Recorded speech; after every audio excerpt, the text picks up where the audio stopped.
So, how many of you caught that new Michael J. Fox TV show? Yeah, I know, me too. It was kind of.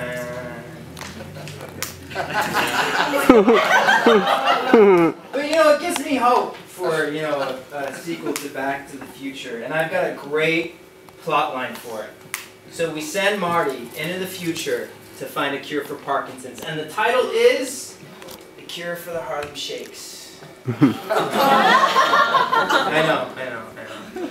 So I was walking around Cal Poly the other day, and I saw those red handprints. How many of you know what those red handprints are? Anybody? Yeah, right. Yeah, it's a terrible thing unless it's done by a priest. So come Wow Week, apparently. Well, these red handprints symbolize where a sexual assault has occurred. But come Wow Week, our student orientation week, they take the handprints down, which I find kind of funny. You know, I mean, I think that what better way to kind of introduce the students that yes, this is a very real thing. It happens. You know, and this is what we as a university are doing to kind of combat that and teach you about it. Plus, I mean, do you know how long it took me to sexually assault that many women? Have my word taken down like that. But it's the happiest place on earth, you know, SLO. Happiest place in my fucking ass. You know, my first day here, moving to SLO, I was almost knifed by a homeless guy. True story, true story. And the thought that went into my head was that I've lived in Los Angeles, I've lived in Portland, I've lived in Seattle, and the place I'm going to get stabbed is San Luis fucking Central. I know, I'm sorry, it takes time to warm up to me. Just imagine that you're watching the last 30 minutes of Schindler's List with the Benny Hill theme. That's kind of how it is, you know. So what else? I'm turning 30 this year. I'm looking forward to that. That's fun. I'm confused over that. It's not too bad. I think and there's a lot of folks who are probably kind of like, 30, that's not that old. But the problem is that I found a gray hair the other week. Oh. I know, but the problem is that it wasn't on my head. Yeah, it's down there.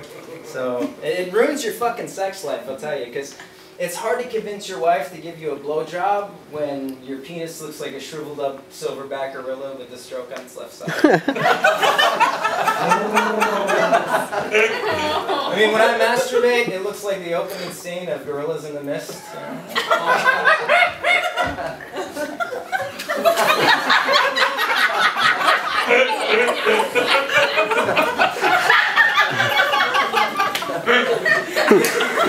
But, I got a young wife, so it works. It works well. Because then she's just had a kid, so she's kind of at that stage where she's like not really comfortable in her body and she's kind of got low self-esteem. So I figure I could ride that for like another fucking year. So, I compliment her just enough to keep her happy and insult her, to keep her codependent. I've like become the master of the underhanded compliment. I'm like, baby, you have the most amazing set of chins I have ever seen.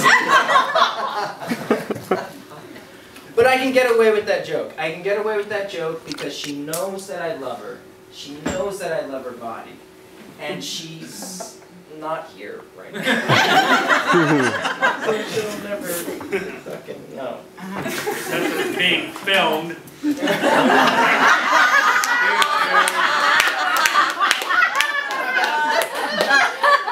That's not the least of my worries.